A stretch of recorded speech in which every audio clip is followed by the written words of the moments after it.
Hello friends, कैसे हैं आप सभी। तो एक बार आपका फिर से स्वागत है ऑन अध्यापक एकेडमी पर, जहां हम करते हैं सीटेट पेपर 2 की प्रिपरेशन, वो भी हमारे हैंडमेड नोट्स से। तो चलिए देखते हैं। ये हमारा वीडियो क्लास 7th भूगोल पार्ट 6 है। इसमें हम चैप्टर 6 और 7 कंप्लीट करेंगे और नेक्स्ट वीडियो में हम बची हुई एनसीईआरटी मतलब भूगोल के बचे हुए चैप्टर कंप्लीट करेंगे। और फिर जैसे ही हमारी भूगोल की अगली कल कंप्लीट हो जाएगी तो इसके बाद हम पॉलिटिकल साइंस करेंगे और ऐसे ही फिर 8th क्लास की करेंगे। तो चलिए देखते हैं, जल्दी जल्दी हम अपना कोर्स ख़त्म करेंगे ताकि आपका पेपर से पहले प्रिपरेशन हो जाए, क्योंकि इस टाइम ये वीडियो ऐसी है कि आपको पेपर में बहुत हेल्प करेंगे। इस टाइम आप एनसीईआरटी पढ़कर या फिर जा नहीं सकते, क्योंकि इतना टाइम आपके पास अभी है नहीं। तो आप इन वीडियोज़ को जल्दी जल्दी देखिएगा और हम वीडियो में बताई गई हर बात को ध्यान से समझिएगा और सुनिएगा। तो चलिए देखो। तो हमारा चैप्टर है प्राकृतिक वनस्पति एवं वन्य जीवन, चैप्टर नंबर 6। जैसे ही नाम से आपको पता चल रहा होगा, इसमें हम वन, घास स्थल और झाड़ियों के बारे में पता करेंगे कि वन कितने प्रकार के होते हैं या फिर घास स्थल क्या होते हैं, जो कि सीटेट की दृष्टि से बहुत महत्वपूर्ण है। तो चलिए देखते हैं। तो प्राकृतिक वनस्पति को निम्न 3 मुख्य श्रेणियों में वर्गीकृत किया गया है। तो कितनी श्रेणी में फ्रेंड्स? 3 में। कौन कौन से? वन, घास स्थल और कांटेदार झाड़ियाँ। तो वन हमारे कहाँ मिलते हैं? जहाँ उपयुक्त तापमान एवं वर्षा वाले क्षेत्रों में उगते हैं। और घास स्थल यह मध्य वर्षा वाले क्षेत्रों में विकसित होते हैं। और कांटेदार झाड़ियाँ हमारी शुष्क क्षेत्रों में पैदा होती हैं। तो आई होप आपको समझ में आ रहा होगा। तो हम देखते हैं, पहले हम वन के बारे में जानते हैं। तो वन हमारे 5 प्रकारों में वर्गीकृत किया गया है। क्यों? क्योंकि इनकी स्थिति देखकर और उनमें पाए जाने वाले वृक्ष व जानवरों के आधार पर हमने वृक्ष वनों को 5 भागों में बांटा गया। तो कौन कौन से हमारे? एक, पहला उष्णकटिबंधीय सदाबहार वन, दूसरा इसे सदाबहार वन भी कह सकते हैं, और दूसरा उष्णकटिबंधीय पर्णपाती वन। सदाबहार से आप समझ रहे होंगे कि हर समय हरे रहते हैं, और पर्णपाती वन होते हैं जो गर्मियों को शुरू होने से पहले अपनी पत्तियां झाड़ देता है, जिनसे इनमें इनका बचा हुआ पानी वेस्ट ना हो। और तीसरा शीतोष्ण सदाबहार वन। चौथा है हमारा भूमध्य सागरीय वनस्पति, जो कि भूमध्य सागर के आसपास क्षेत्रों में मिलती है। और फिर है हमारी शंकुधारी वन, जो कि हमारी ऊंचाइयों पर मिलते हैं। तो इन्हें एक एक करके इनके इम्पोर्टेंट पॉइंट जानते हैं हम। फर्स्ट, उष्णकटिबंधीय सदाबहार वन। तो इनकी विशेषता क्या होती है? तो इन्हें वर्षा वन भी कहा जाता है। और यह वन भूमध्य रेखा और उष्णकटिबंधीय के पास पाए जाते हैं। कहाँ पाए जाते हैं फ्रेंड्स? भूमध्य रेखा और उष्णकटिबंधीय। और इनका दूसरा नाम है वर्षा वन। और यह क्षेत्र गर्म होते हैं और पूरे वर्ष यहाँ अत्यधिक वर्षा होती है। तो मैंने बताया था कि जहाँ ज़्यादातर वर्षा होती है वहीं सदाबहार वन पाए जाते हैं। नेक्स्ट देखते हैं। यहाँ की पत्तियाँ पूरी तरह नहीं झड़ती, इसलिए इन्हें सदाबहार वन कहते हैं। आगे बढ़ते हैं। यहाँ पर दृढ़ कास्ट वृक्ष जैसे रोजवुड, आबुलस, महोगनी आदि पाए जाते हैं। तो कौन कौन से वृक्ष पाए जाते हैं, ये इम्पोर्टेंट है कि इनकी विशेषता क्या है और इनमें कौन से वृक्ष या फिर जानवर पाए जाते हैं। तो हमारे 3 प्रकार के वृक्ष यहाँ अधिकतर पाए जाते हैं, रोजवुड, आबुलस और महोगनी। और नेक्स्ट, एनोकोंडा विश्व का सबसे बड़ा सांप उष्णकटिबंधीय वर्षा वन में पाया जाता है। तो यहाँ पर एनोकोंडा भी पाया जाता है। आगे देखते हैं हमारे दूसरे प्रकार का वन, उष्णकटिबंधीय पर्णपाती वन। तो फ्रेंड्स, ये आपके नोट्स के आप देख पा रहे होंगे, इसमें कोई भी फालतू बात है नहीं और ना ही इसमें कोई फालतू की डिस्कशन है। खाली वही है जो कि सीटेट में पूछा जाता है। इससे आपका टाइम भी बचेगा और प्रिपरेशन भी बहुत अच्छी तरह से होगी। और मैं दावा करता हूँ कि ये आपके किसी पेड बैच से भी अच्छा हो सकता है, क्योंकि अगर आप इसे मन से पढ़ेंगे तो पेड बैच में भी ऐसा पढ़ाया नहीं जाता। तो देखते हैं उष्णकटिबंध पर्णपाती वन। फर्स्ट, उष्णकटिबंधीय पर्णपाती वन मानसूनी वन होते हैं। तो सदाबहार वन को क्या कहते थे? उष्णकटिबंधीय सदाबहार वन को वर्षा वन, और इन्हें कहते हैं मानसूनी वन। आगे देखते हैं। यह भारत, उत्तरी ऑस्ट्रेलिया और मध्य अमेरिका के बड़े हिस्सों में पाए जाते हैं। तो कहाँ कहाँ पाए जाते हैं? एक तो भारत, उत्तरी ऑस्ट्रेलिया और मध्य अमेरिका में। आगे बढ़ते हैं। जल संरक्षित रखने के लिए ये शुष्क है, आप इसे शुष्क कर लीजिएगा। मौसम में यहाँ के वृक्ष पत्तियाँ झाड़ देते हैं, मतलब जब गर्मियाँ पड़ती हैं तो ये अपनी पत्तियाँ झाड़ देते हैं। कौन से? उष्णकटिबंधीय पर्णपाती वन। नेक्स्ट, इन वनों में पाए जाने वाले दृढ़ काष्ठ वृक्षों में साल, सागवान, नीम तथा शीशम है। तो कौन कौन से वृक्ष पाए जाते हैं? साल, सागवान, नीम तथा शीशम। आगे बढ़ते हैं। यहाँ जानवरों में बाघ, शेर, हाथी, गोल्डन लंगूर एवं बंदर पाए जाते हैं। तो ये जानवर रहे और ये रहे पेड़। आगे देखते हैं। अब देखते हैं शीतोष्ण सदाबहार वन। शीतोष्ण सदाबहार वन मध्य अक्षांश के तटीय प्रदेशों में स्थित है। तो कहाँ है फ्रेंड्स? मध्य अक्षांश के तटीय प्रदेशों में। आगे, यह सामान्यतः महाद्वीपों के पूर्वी किनारों पर पाए जाते हैं, जैसे दक्षिण पूर्वी अमेरिका, दक्षिण चीन और दक्षिणी पूर्वी ब्राज़ील। आगे बढ़ते हैं। और वृक्ष कौन कौन से होते हैं इसमें? यहाँ बांज, चीड़ एवं यूकेलिप्टस जैसे दृढ़ एवं मुलायम दोनों प्रकार के पेड़ पाए जाते हैं। तो ये कौन कौन से पेड़ पाए जाते हैं यहाँ पर? एक तो बांज, चीड़ एवं यूकेलिप्टस, और ये दृढ़ एवं मुलायम दोनों प्रकार के पेड़ यहाँ पाए जाते हैं। आगे देखते हैं। और फ्रेंड्स एक और बात कि उष्णकटिबंधीय सदाबहार वन एक तो बहुत घने होते हैं, ठीक है, और घने के कारण इनके आसपास बहुत झाड़ियाँ निकल आती हैं, जिनसे इन तक पहुंचना बहुत दुर्गम हो जाता है। और इन वनों की लकड़ियां बहुत कठोर होती हैं, जिस कारण इनका उपयोग नहीं किया जाता। जैसे फर्नीचर बनाने के लिए इनका प्रयोग नहीं किया जाता।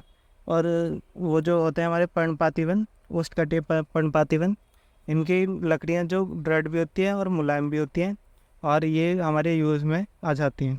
तो ये इम्पोर्टेंट पॉइंट था, ये मैं भूल गया था, तो मैंने सोचा बता दूं आपको, ताकि पेपर में अगर कुछ ऐसा भी आए तो आपको कन्फ्यूज़न ना हो। तो हम कहाँ थे?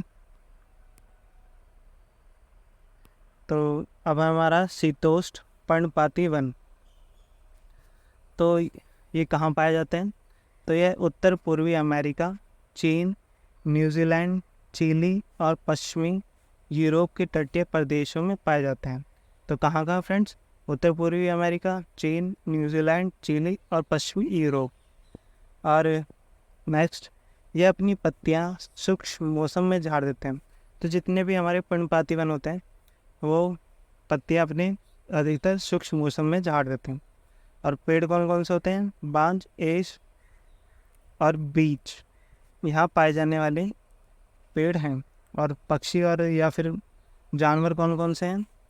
एक तो पक्षी में दो तरह के पक्षी पाए जाते हैं अधिकतर, फीजेंट और मोनाल। ये फ्रेंड्स पेड़ों के नाम और जानवरों और पक्षियों के नाम ये इम्पोर्टेंट हैं। कभी कभार इनके नाम देकर पूछ लेता है कि जैसे फीजेंट या मोनाल पक्षी कौन से प्रकार के वनों में पाए जाते हैं। तो इसलिए हर एक पॉइंट आपको ध्यान से पढ़ना है, ताकि आपका पेपर में कोई भी क्वेश्चन ना छूटे और एसएसटी में आप अच्छे से अच्छा स्कोर करें। और हमारा एसएसटी ऐसा पेपर होता है जिसमें हम अच्छा स्कोर कर पाते हैं। और अगर हमारा एसएसटी पेपर ही अच्छा नहीं जाता तो सीटेट में पास होना बहुत मुश्किल हो जाता है। तो अब देखते हैं भूमध्य सागर सागरीय वनस्पति। यह अधिकतर यूरोप, अफ्रीका, एशिया के भूमध्य सागर के समीप वाले प्रदेशों में पाई जाती हैं। और सेकंड, इन क्षेत्रों में आमतौर पर संतरा, अंजीर, जैतून एवं अंगूर जैसे नींबू वंश के फल पैदा होते हैं। तो फ्रेंड्स इसकी विशेषता क्या है कि यहाँ पर नींबू वंश के फल पैदा होते हैं, जैसे संतरा, अंजीर और अंगूर। आगे बढ़ते हैं। भूमध्य सागर वृक्ष शुष्क ग्रीष्म ऋतु में स्वयं को ढाल लेते हैं एवं उनकी मोटी छाल एवं पत्तियाँ वाष्पोत्सर्जन को रोकती हैं। तो ये भी विशेषता है उनकी। और मैंने इसमें सभी एनसीईआरटीज़ के फैक्ट लिए हैं जो कि सीटेट के दृष्टि से बहुत महत्वपूर्ण रखते हैं। तो आप इन्हें सारे पॉइंट्स को ध्यान से पढ़िएगा। आगे देखते हैं। भूमध्य सागर प्रदेश को फलों की कृषि के कारण विश्व का फलोद्यान भी कहा जाता है।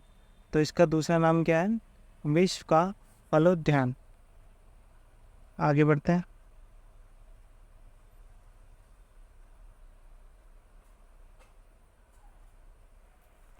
अब है हमारा शंकुधारी वन। तो इनका दूसरा नाम क्या है फ्रेंड्स? इन्हें टैगा भी कहते हैं। क्या कहते हैं?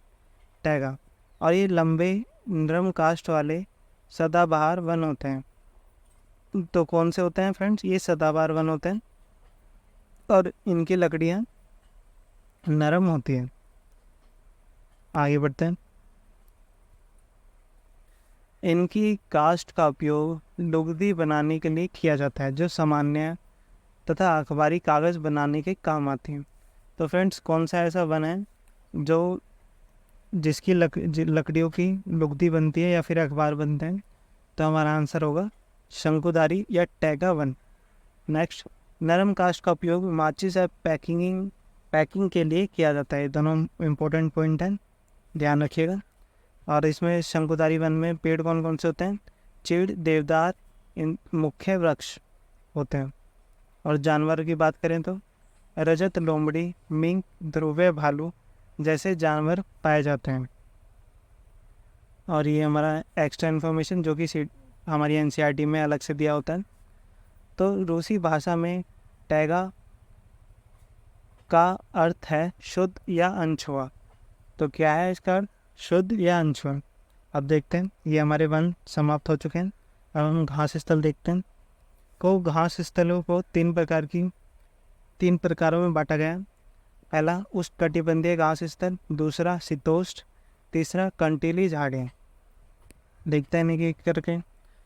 तो उष्णकटिबंधीय झाड़ियाँ घास स्थल, ये वन भूमध्य रेखा के किसी भी तरफ उगाते हैं।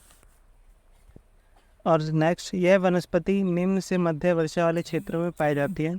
तो ये इसका इम्पोर्टेंट पॉइंट था। घास की लंबाई 3 से 4 मीटर होती है। ये भी इम्पोर्टेंट पॉइंट था। और इसका एग्जाम्पल है अफ्रीका का सवाना घास स्थल। आगे बढ़ते हैं। और इसमें जानवर कौन कौन से पाए जाते हैं?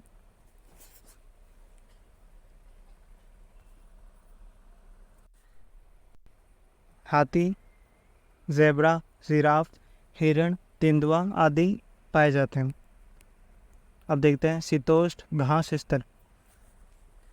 ये मध्य अक्षांशीय क्षेत्रों और महाद्वीपों के भीतरी भागों में पाए जाते हैं।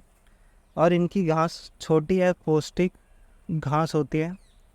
और जानवर पाए जाते हैं जंगली भैंस, बाइसन और एंटीलोप। अब जानते हैं कटीली झाड़ियाँ। तो इसमें केवल एक पॉइंट है कि ये शुष्क रेगिस्तानी प्रदेशों में होती है। तो ये हमारी घास स्थल भी ख़त्म हो गई। आप देखते हैं टुंड्रा वनस्पति किसे कहते हैं? इससे भी बहुत इम्पोर्टेंट क्वेश्चन पूछते हैं। तो ये अत्यधिक ठंडे इलाकों में पाई जाती है। सेकंड, ये इम्पोर्टेंट पॉइंट है, काई, लाइकेन या छोटी झाड़ियाँ इस वनस्पति में पाई जाती हैं। तो हमारा क्वेश्चन बनता है कि लाइकेन कौन सी वनस्पति में पाई जाती है? तो आंसर है हमारा टुंड्रा। आगे देखते हैं। यहाँ के जानवरों के शरीर पर मोटा फर एवं चमड़ी होती है जो उन्हें ठंड से बचाए रखती है। मतलब अगर उनकी खाल मोटी ना हो तो वहाँ पर जीवित नहीं हो पाएंगे, इसलिए उनकी खाल बहुत मोटी होती है जो उन्हें ठंड से बचा कर रखती है। देखते हैं इसमें कौन कौन से जानवर पाए जाते हैं। सील, वालरस, कस्तूरी बैल, ध्रुवीय भालू और ध्रुवीय उल्लू और बर्फीली लोमड़ी यहाँ पाए जाते हैं। अब हमारी एक्स्ट्रा इन्फॉर्मेशन है जो कि ब्रैकेट में दी जाती है, फिर देखते हैं। तो यहाँ बताया गया है कि उष्णकटिबंधीय घास स्थल कहाँ हैं और क्या कहलाते हैं। तो पूर्वी अफ्रीका में इसे कहा जाता है सवाना, ब्राज़ील में कहा जाता है कंपोज, और वेनेजुला में इसे कहा जाता है लानोस। तो इन्हें याद रखिएगा, इनमें से कोई भी पूछ सकता है कि सवाना घास स्तन कहाँ पाया जाता है, तो आंसर है हमारा पूर्वी अफ्रीका। अगर शीतोष्ण कटिबंधीय घास स्तन, अभी हमने उष्ण करा था, अब शीतोष्ण करेंगे। तो अर्जेंटीना में पाई जाती है पंपास, और पियरी पाई जाती है उत्तर अमेरिका, वेल्ड दक्षिण अफ्रीका, स्टेपी मध्य एशिया, और ऑस्ट्रेलिया में पाई जाती है हमारी डॉन। तो ये सब याद रखिएगा। आगे बढ़ते हैं। तो ये था हमारा चैप्टर नंबर 6। अब हम करते हैं 7। 7th हमारा इम्पोर्टेंट है, इसमें से कुछ ही पॉइंट है जो हमसे सीटेट में पूछते हैं, तो हमने केवल वही लिए हैं, तो इसलिए चैप्टर ये काफ़ी छोटा रहेगा। तो चलिए देखते हैं। तो मानवीय पर्यावरण, बस्तियाँ, परिवहन और संचार। तो फ्रेंड्स, हमने इसमें केवल परिवहन लिया है, बस्तियाँ नहीं ली, क्योंकि आप सभी को इतनी नॉलेज होगी, और संचार भी हमने नहीं लिया। तो अधिकतर क्वेश्चन इसमें से परिवहन में से पूछा जाता है, इसलिए हमने केवल वही लिया, क्योंकि आपका भी टाइम इम्पोर्टेंट है और मेरा भी टाइम इम्पोर्टेंट है, तो इसलिए हमने केवल इसमें वही लिया जो सीटेट में पूछा जाता है। तो देखते हैं परिवहन। तो परिवहन के स्रोत अलग अलग क्या कौन से होते हैं, जैसे हमारे पुराने ज़माने में होता था उनकी बात करते हैं। तो भारत में गधे, खच्चर, बैल और ऊँट, ये चारों हमारे परिवहन के स्रोत हैं। और दक्षिण अफ्रीका के एंडीज पर्वत के क्षेत्रों में हमारे लामा परिवहन का स्रोत है, और तिब्बत में यही काम यॉक से लिया जाता है। तो ये पूछा जा सकता है कि लामा का परिवहन के रूप में कहाँ इस्तेमाल किया जाता है, तो आंसर हमारा दक्षिण अफ्रीका के एंडीज पर्वत में। आगे बढ़ते हैं। अब हम देखते हैं सड़क मार्ग। तो कम दूरी यातायात के सबसे अधिक उपयोग किए जाने वाले मार्ग सड़क हैं। तो फ्रेंड्स, ये इम्पोर्टेंट पॉइंट है, ये पूछा जाता है सीटेट में कि सबसे सस्ता परिवहन कम दूरी के लिए यातायात का सबसे अधिक उपयोगी कौन सा मार्ग है, तो आंसर है हमारा सड़क मार्ग। और नेक्स्ट देखते हैं स्वर्ण चतुर्भुजीय महामार्ग किन को जोड़ता है, तो इसमें दिल्ली, मुंबई, चेन्नई और कलकत्ता, ये चारों शहर इनको जोड़ता है। आगे बढ़ते हैं। अब है हमारा रेल मार्ग। तो ये सबसे इम्पोर्टेंट है इसमें, क्योंकि रेल मार्ग के द्वारा तीव्रता से एवं कम खर्चे में लोगों का आवागमन एवं भारी सामान को ढोने का कार्य होता है। तो क्वेश्चन पूछता है कि सबसे कम खर्चे में हमारा कौन सा मार्ग है जो हमारा सबसे कम खर्चा होता है जिसमें, तो आंसर होगा हमारा रेल मार्ग। नेक्स्ट, ट्रांस से साइबेरियन रेल मार्ग विश्व का सबसे लंबा रेल मार्ग है।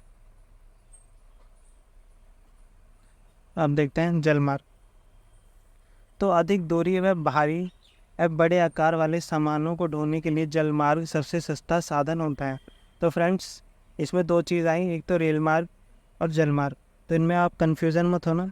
जल मार्ग में कहा गया है कि अधिक दूरी और भारी एवं बड़े आकार वाले सामान को ढोने के लिए सबसे सस्ता साधन है। तो जल मार्ग से सस्ता साधन क्यों है, क्योंकि अधिक दूरी और भारी सामानों के लिए। और रेल मार्ग क्यों है, क्योंकि ये तीव्रता और ज़्यादातर ये लोगों के खर्चों के लिए होता है, और इसमें भारी या बड़े सामान नहीं ढो जाते। तो आप इसकी लैंग्वेज को ध्यान रखिएगा, कभी आप कंफ्यूज हो रहे हैं। और जल मार्ग दो प्रकार के होते हैं, अंतर्देशीय जल मार्ग और समुद्री मार्ग। तो अंतर्देशीय देखते हैं, तो कुछ एग्जांपल हैं इसके। गंगा ब्रह्मपुत्र नदी तंत्र, उत्तर अमेरिका में ग्रेट लेक और अफ्रीका में नील नदी। तो ये अंतर्देशीय जल मार्ग होते हैं जो उसी देश में पाए जाते हैं। सेकंड, समुद्र महासागरीय मार्गों का उपयोग सामान्यतः व्यापारिक माल या सामान को एक देश से दूसरे देश में पहुंचाने के लिए करते हैं। तो समुद्री मार्ग कौन सा होता है, जहाँ एक देश से दूसरे देश में व्यापार या परिवहन करते हैं समुद्र के ज़रिए। तो ये मार्ग पतनों से जुड़े होते हैं। अब कुछ महत्वपूर्ण पतन देखते हैं जो हमारे एनसीईआरटी में दिए गए हैं। एशिया में सिंगापुर और मुंबई, उत्तर अमेरिका में न्यूयॉर्क, लॉस एंजलिस, दक्षिण अमेरिका में रियो डी जेनेरियो, और ऑस्ट्रेलिया में सिडनी, और यूरोप में लंदन। तो ये हमारे महत्वपूर्ण पतन थे जो समुद्री मार्ग के लिए महत्वपूर्ण है। अब वायुमार्ग, यह सबसे तीव्र एवं महंगा साधन है। तो ये थे हमारे सभी इम्पोर्टेंट फैक्ट्स अबाउट 6 और 7 चैप्टर ज्योग्राफी के। तो थैंक्स फॉर वॉचिंग।